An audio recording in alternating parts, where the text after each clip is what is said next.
সাম্প্রদায়িনী।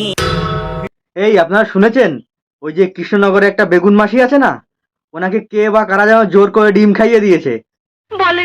এক হাতে ফ্ল্যাগ নিয়ে, তৃণমূলের ফ্ল্যাগ নিয়ে নিচ থেকে যত ডিম ছোড়া হচ্ছে তিনিও ততবার উপর থেকে ফ্ল্যাগ নাড়াচ্ছেন, আর তার সঙ্গে তিনি লাইভ করছেন। কি লাইভ করছেন তিনি সোশ্যাল মিডিয়া? কথায় বলে যে যেখানে বাঘের ভয় সেখানেই নাকি রাত হয়। বেগুন মাসি বেশ কিছুদিন ধরেই ভয় পাচ্ছিল যে কবে ওনার উপর এসে ডিম পড়ে, কবে ডিম থেরাপি ওনার উপর প্রয়োগ হয়। উনি বাচ্চাদের মিড ডে মিলে ডিম না দেওয়া নিয়েও কথা বলছিল, আর শেষে কিনা সেই ডিম এসে পড়লো ওনার নিজের থালার উপর। খুব অন্যায় হয়েছে। আর শুধু যে ডিম তা নয়, সাথে সাথে কয়েকজন নাকি বেগুন, গোবর এইসবও ছুঁড়ে মেরেছে।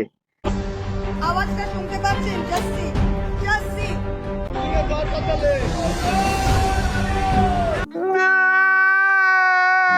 हरामी हो बेटा।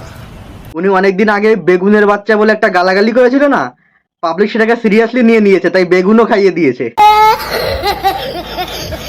কিন্তু এ কি, এই আপনারা হাসছেন কেন? চুপ, একদম হাসবেন না, এটা মোটেই হাসার মতো কথা না। আমারও হাসি পাচ্ছে না।